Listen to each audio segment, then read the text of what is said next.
जय श्री कृष्ण। राधे कृष्ण। ओम नमो भगवते वासुदेवाय। पूर्व श्लोक में भगवान ने जिस समता की बात कही है, आगे के दो श्लोक में उसी को सुनने के लिए आज्ञा देते हुए उसकी महिमा का वर्णन करते हैं।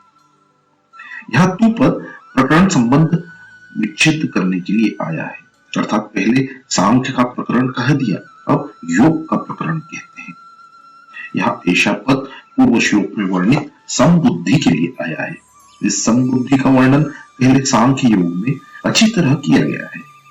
देह देही का ठीक ठीक विवेक होने पर समता में अपनी स्वतः सिद्ध स्थिति का अनुभव हो जाता है, कारण कि देह में राग रहने से ही विषमता आती है। इस कारण सांख्य योग में तो समबुद्धि का वर्णन हो चुका। अब इसी समबुद्धि को तू कर्म योग के विषय में सुन। इमाम कहने का तात्पर्य है कि अभी इस समबुद्धि को कर्म योग के विषय में कहना है कि यह समबुद्धि कर्म योग में कैसे प्राप्त होती है, इसका स्वरूप क्या है, इसकी महिमा क्या है। इन बातों के लिए भगवान ने इस बुद्धि को योग के विषय में सुनने के लिए कहा है। अर्जुन के मन में युद्ध करने से पाप लगने की संभावना थी, परंतु भगवान के मत में कर्मों में विषम बुद्धि, राग और द्वेष होने से ही पाप लगता है। सम बुद्धि होने से पाप लगता ही नहीं। जैसे संसार में पाप और पुण्य की अनेक क्रियाएं होती रहती हैं, पर उनमें हमें पाप पुण्य नहीं लगते, क्योंकि उनमें हमारी समबुद्धि रहती है, अर्थात उनसे हमारा कोई पक्षपात, आग्रह, राग और द्वेष नहीं रहते। ऐसे ही तू समबुद्धि से युक्त रहेगा तो तेरे को भी ये कर्म बंधनकारक नहीं होंगे। इसी अध्याय के 7वें श्लोक में अर्जुन ने अपने कल्याण की बात पूछी थी, इसलिए भगवान कल्याण के मुख्य मुख्य साधनों का वर्णन करते हैं। पहले भगवान ने सांख्य योग का साधन बताकर कर्तव्य कर्म करने पर बड़ा जोर दिया कि क्षत्रिय के लिए धर्म रूप युद्ध से बढ़कर श्रेय का अन्य कोई साधन नहीं है। फिर कहा कि समबुद्धि से युद्ध किया जाए तो पाप नहीं लगता। अब उसी समबुद्धि को कर्मयोग के विषय में कहते हैं। कर्मयोगी लोक संग्रह के लिए सभी कर्म करता है। लोक संग्रह के लिए कर्म करने से अर्थात निस्वार्थ भाव से लोक मर्यादा सुरक्षित रखने के लिए, लोगों को उन्मार्ग से हटाकर सन्मार्ग में लगाने के लिए कर्म करने से समता की प्राप्ति सुगमता से हो जाती है। समता की प्राप्ति होने से कर्मयोगी कर्म बंधन से सुगमता पूर्वक छूट जाता है। यह 39वां श्लोक 30वें श्लोक के बाद ही ठीक बैठता है और यह वहीं आना चाहिए था। कारण यह है कि इस श्लोक में दो निष्ठाओं का वर्णन है। पहले 11वें से 30वें श्लोक तक सांख्य योग से निष्ठा समता बतलाई गई है, वो अब कर्म योग से निष्ठा समता बताते हैं। अतः यहाँ 41 से 48वें तक 8 श्लोकों को देना असंगत मालूम देता है। फिर भी इन 8 श्लोकों को यहाँ देने का कारण यह है कि कर्म योग में समता कहने से पहले कर्तव्य क्या है और अकर्तव्य क्या है। अर्जुन के लिए युद्ध करना कर्तव्य है और युद्ध न करना अकर्तव्य है। इस विषय का वर्णन होना आवश्यक है। अतः भगवान ने कर्तव्य अकर्तव्य का वर्णन करने के लिए ही उपयुक्त 8 श्लोक कहे हैं, फिर समता की बात कही है।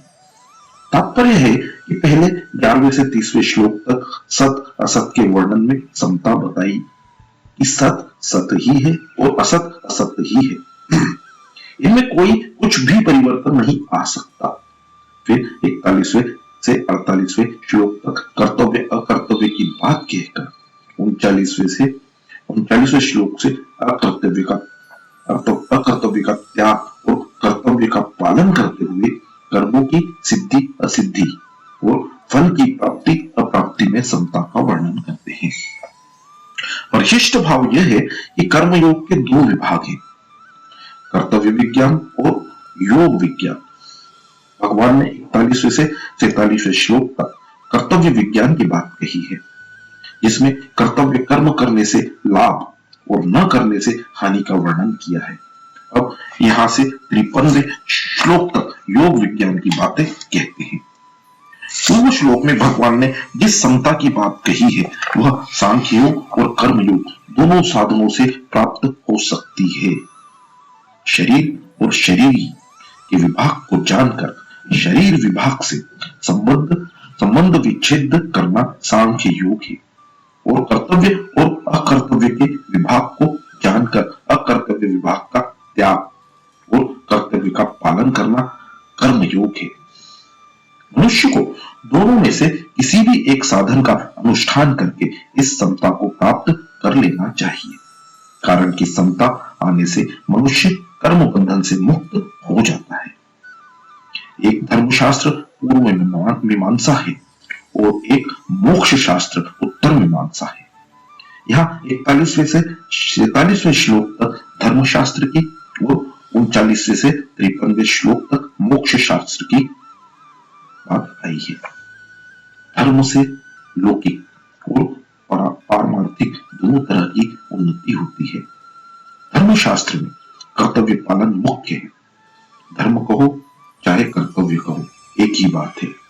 जो करना चाहिए उसको न करना भी अकर्तव्य है और जो नहीं करना चाहिए उसको करना भी अकर्तव्य है।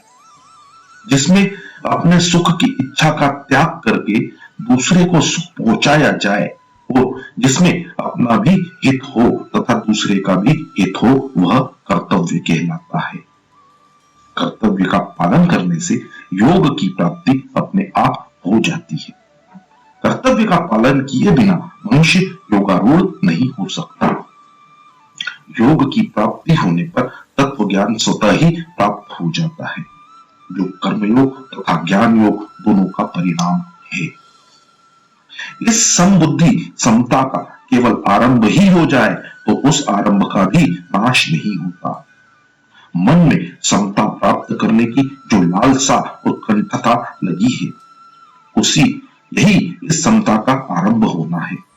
इस आरंभ का कभी अभाव नहीं होता, क्योंकि सत्य वस्तु की लालसा भी सत्य ही होती है। यहाँ यह कहने का तात्पर्य है कि इस मनुष्य लोक में यह मनुष्य ही इस समबुद्धि को प्राप्त करने का अधिकारी है। मनुष्य के सिवाय दूसरी सभी भोग योनियां हैं, अतः उन योनियों में विषमता राग और द्वेष का नाश करने का अवसर नहीं है, क्योंकि भोग राग द्वेष पूर्वक ही होते हैं। यदि राग द्वेष न हो तो भोग होगा ही नहीं, प्रत्युत साधन ही होगा। सकाम भाव पूर्वक किए गए कर्मों में अगर मंत्र उच्चारण यज्ञ विधि आदि में कोई कमी रह जाए तो उसका उल्टा फल ही हो जाता है। जैसे कोई पुत्र प्राप्ति के लिए पुत्रेष्टि यज्ञ करता है तो उसमें विधि की त्रुटि हो जाने से पुत्र का होना तो दूर रहा, घर में किसी की मृत्यु हो जाती है, अथवा विधि की कमी रहने से इसका उल्टा फल न भी हो तो भी पुत्र पूर्ण अंगों के साथ नहीं जन्मता। परंतु जो मनुष्य इस समबुद्धि को अपने अनुष्ठान में लाने का प्रयत्न करता है उसके प्रयत्न का अनुष्ठान का कभी भी उल्टा फल नहीं होता, कारण कि उसके अनुष्ठान में फल की इच्छा नहीं होती। जब तक फल इच्छा रहती है तब तक समता नहीं आती और समता आने पर फल इच्छा नहीं रहती, अतः उसके अनुष्ठान का विपरीत फल होता ही नहीं, होना संभव भी नहीं। विपरीत फल क्या है? संसार में विषमता का होना ही विपरीत फल है। सांसारिक किसी कार्य में राग होना और इसी कार्य में द्वेष होना ही विषमता है और इसी विषमता से जन्म मरण रूप बंधन होता है। परंतु मनुष्य में जब समता आती है तब राग और द्वेष नहीं रहते और राग द्वेष न रहने से विषमता नहीं रहती, तो फिर उसका विपरीत फल होने का कोई कारण ही नहीं होता। इस समबुद्धि रूप धर्म का थोड़ा सा भी अनुष्ठान हो जाए, थोड़ी सी भी समता जीवन में आचरण में आ जाए तो यह जन्म मरण रूप महान भय से रक्षा कर लेता है। जैसे सकाम कर्म फल देकर नष्ट हो जाता है, ऐसे ही यह समता धन संपत्ति आदि कोई फल देकर नष्ट नहीं होती, अर्थात इसका फल नाशवान, धन संपत्ति आदि की प्राप्ति नहीं होता। साधक के अंतकरण में अनुकूल प्रतिकूल वस्तु, व्यक्ति, घटना, परिस्थिति आदि में जितनी समता आ जाती है उतनी समता अटल हो जाती है। इस समता का किसी भी काल में नाश नहीं हो सकता। जैसे योग भ्रष्ट की साधन अवस्था में जितनी समता आ जाती है, जितनी साधन सामग्री हो जाती है, उसका स्वर्ग आदि ऊंचे लोकों में बहुत वर्षों तक सुख भोगने पर और मृत्यु लोक में श्रीमानों के घर में भोग भोगने पर भी नाश नहीं होता। यह समता साधन सामग्री कभी किंचित मात्र भी खर्च नहीं होती, प्रत्युत सदा ज्यों की त्यों सुरक्षित रहती है, क्योंकि यह सत और सदा रहने वाली है। धर्म नाम दो बातों का है। पहला दान करना, प्याऊ लगाना, अन्न क्षेत्र खोलना और आदि परोपकार के कार्य करना। दूसरा वर्ण आश्रम के अनुसार शास्त्र विहित अपने कर्तव्य कर्म का तत्परता से पालन करना। इन धर्मों का निष्काम भाव पूर्वक पालन करने से समता रूप धर्म स्वतः आ जाता है, क्योंकि यह समता रूप धर्म स्वयं का धर्म अर्थात स्वरूप है। इसी बात को लेकर यहाँ समबुद्धि को धर्म कहा गया है। समता संबंधी विशेष बात यह है कि लोगों के भीतर का यह बात बैठी हुई है कि मन लगने से ही भजन स्मरण होता है, मन नहीं लगा तो राम राम कहने से क्या लाभ। परंतु गीता की दृष्टि में मन लगना कोई ऊंची चीज नहीं है। गीता की दृष्टि में ऊंची चीज क्या है? समता। दूसरे लक्षण आए या ना आए, जिसमें समता आ गई उसको गीता सिद्ध कह देती है। जिसमें दूसरे सब लक्षण आ जाए और समता ना आए उसको गीता सिद्ध नहीं कहती। समता दो प्रकार की होती है, अंतकरण की समता और स्वरूप की समता। समरूप परमात्मा सभी जगह परिपूर्ण है। उस समरूप परमात्मा में जो स्थित हो गया उसने संसार मात्र पर विजय प्राप्त कर ली, वह जीवन मुक्त हो गया। परंतु इसकी पहचान अंतकरण की समता से होती है। अंतकरण की समता है सिद्धि असिद्धि में सम रहना। प्रशंसा हो जाए या निंदा हो जाए, कार्य सफल हो जाए या असफल हो जाए, लाखों रुपए आ जाए या लाखों रुपए चले जाए, और उसमें अंतकरण में कोई हलचल न हो, सुख दुख हर्ष शोक आदि न हो। इस समता का कभी नाश नहीं होता। कल्याण के सिवाय इस समता का दूसरा कोई फल होता ही नहीं है। मनुष्य तप, दान, तीर्थ, व्रत आदि कोई भी पुण्य कर्म करे वह फल देकर नष्ट हो जाता है। परंतु साधन करते करते अंतकरण में थोड़ी भी समता निर्विकारता आ जाए तो वह नष्ट नहीं होती, प्रत्युत कल्याण कर देती है। इसलिए साधन में समता जितनी ऊंची चीज है, मन की एकाग्रता उतनी चीज। मन एकाग्र होने से सिद्धियां तो प्राप्त हो जाती है पर कल्याण नहीं होता। परंतु समता आने से मनुष्य संसार बंधन से सुखपूर्वक मुक्त हो जाता है। विशिष्ट भाव यह है कि समता की महिमा भगवान ने 39वें श्लोक में 4 प्रकार से कही है। समता के द्वारा मनुष्य कर्म बंधन से मुक्त हो जाता है। दूसरा, इसके आरंभ का भी नाश नहीं होता। तीसरा, इसके अनुष्ठान का फल कभी उल्टा नहीं होता। चौथा, इसका थोड़ा सा भी अनुष्ठान जन्म मरण रूप महान भय से रक्षा कर लेता है।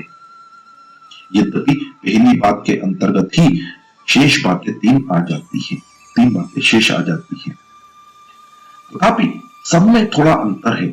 जैसे भगवान पहले सामान्य रीति से कहते हैं कि समता से युक्त मनुष्य कर्म बंधन से छूट जाता है।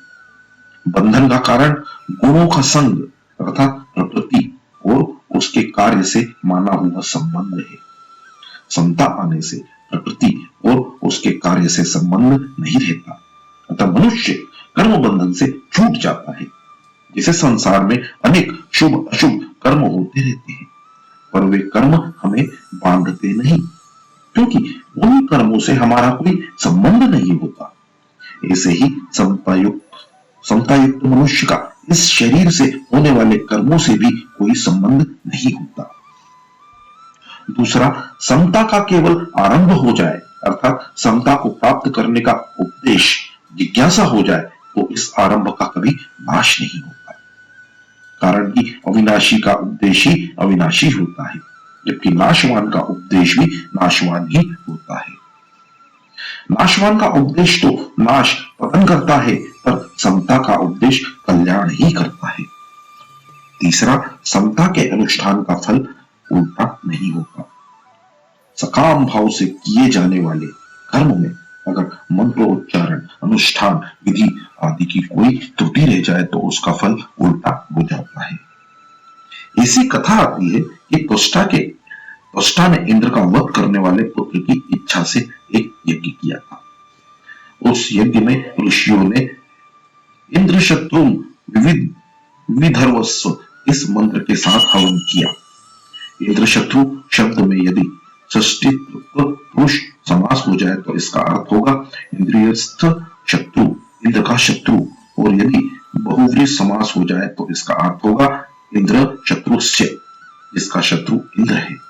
समास में भेद होने से स्वर में भी भेद हो जाता है, अतः षष्ठी तत्व पुरुष समास वाले इंद्र शत्रु शब्द का उच्चारण अंतुदात्य होगा, अर्थात अंतिम अक्षर तु का उच्चारण उदांत स्वर से होगा, और बहुव्रीहि समास वाले इंद्र शत्रु शब्द का उच्चारण अदुदांत होगा, अर्थात प्रथम अक्षर ई का उच्चारण उदांत स्वर से होगा। ऋषियों का उपदेश तो षष्ठी तत्व पुरुष समास वाले इंद्र शत्रु शब्द का अंतुदात्त उच्चारण करना था, पर उन्होंने उसका आद्योदात्त उच्चारण कर दिया। इस प्रकार स्वर भेद हो जाने से मंत्र उच्चारण का फल उल्टा हो गया, जिससे इंद्र ही त्वष्टा के पुत्र वत्रासुर का वध करने वाला हो गया। इसलिए कहा गया है। परंतु जितनी समता अनुष्ठान में, जीवन में आ गई है, उसमें अगर व्यवहार आदि की कोई भूल हो जाए, सावधानी में कोई कमी रह जाए, तो उसका उल्टा फल बंधन नहीं होता।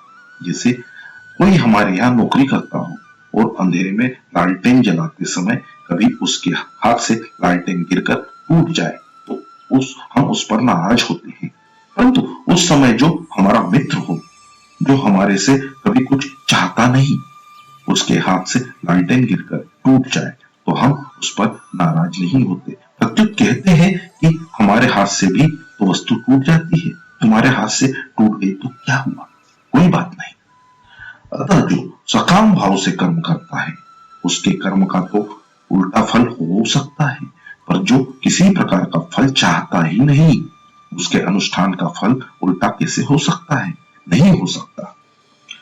चौथा, समता का थोड़ा सा भी अनुष्ठान हो जाए, थोड़ा सा भी समता का भाव बन जाए तो वह जन्म मरण रूप महान भय से रक्षा कर लेता है, अर्थात कल्याण कर देता है। जिसे सकाम कर्म फल देकर नष्ट हो जाता है, ऐसे ही यह थोड़ी सी भी समता फल देकर नष्ट नहीं होती, प्रत्युत इसका उपयोग केवल कल्याण में ही होता है। यज्ञ, दान, तप आदि शुभ कर्म यदि सकाम भाव से किए जाए तो उसका नाशवान फल धन संपत्ति और स्वर्ग आदि की प्राप्ति होता है, और यदि निष्काम भाव से किए जाए तो उसका अविनाशी फल मोक्ष होता है। इस प्रकार यज्ञ, दान, तप आदि शुभ कर्मों से तो दो फल हो सकते हैं, पर समता का एक ही फल होता है, कल्याण। जैसे कोई मुसाफिर चलते चलते रास्ते में रुक जाए अथवा सो जाए तो वह जहां से चला था वहां पुनः लौटकर नहीं चला जाता, प्रत्युत जहां तक वह पहुंच गया है वहां तक का रास्ता तो कट ही गया है। ऐसे ही जिसकी समता जीवन में आ गई है उसका नाश कभी नहीं होगा। निष्काम भाव थोड़ा होते हुए भी सत्य है और भय महान होते हुए भी असत्य है। जैसे मन भर रुई हो तो उसको जलाने के लिए मन भर अग्नि की जरूरत नहीं है, रुई एक मन हो या 100 मन, उसको जलाने के लिए एक दिया सलाई ही पर्याप्त है। एक दिया सलाई लगाते ही वह रुई खुद दिया सलाई अर्थात अग्नि बन दिया सलाई की मदद करेगी। अग्नि रुई के साथ नहीं होगी, प्रत्युत रुई खुद ही ज्वलनशील होने के कारण अग्नि के साथ हो जाएगी। इसी तरह असंगता आग है और संसार रुई है। संसार से असंग होते ही संसार अपने आप नष्ट हो जाएगा, क्योंकि मूल में संसार की सत्ता न होने से उससे कभी संग हुआ ही नहीं। थोड़े से थोड़ा त्याग भी सत है और बड़ी से बड़ी क्रिया भी असत है। क्रिया का तो अंत होता है पर त्याग अनंत होता है। इसलिए यज्ञ, दान, तप आदि क्रियाएं तो फल देकर नष्ट हो जाती हैं, पर त्याग कभी नष्ट नहीं होता। एक अहम के त्याग से अनंत सृष्टि का त्याग हो जाता है, क्योंकि अहम ने ही संपूर्ण जगत को धारण कर रखा है। जैसे कितनी ही घास क्यों हो, क्या अग्नि के सामने टिक सकती है? कितना ही अंधेरा हो, क्या प्रकाश के सामने टिक सकता है? अंधेरे और प्रकाश में लड़ाई हो जाए तो क्या अंधेरा जीत जाएगा? ऐसे ही अज्ञान और ज्ञान की लड़ाई हो जाए तो क्या अज्ञान जीत जाएगा? महान से महान भय क्या अभय के सामने टिक सकता है? समता थोड़ी सी हो तो भी पूरी है और भय महान हो तो भी अधूरा है।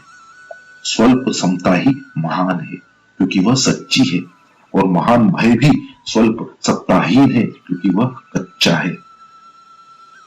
समता को, निष्काम भाव को स्वल्प कहने का क्या तात्पर्य है?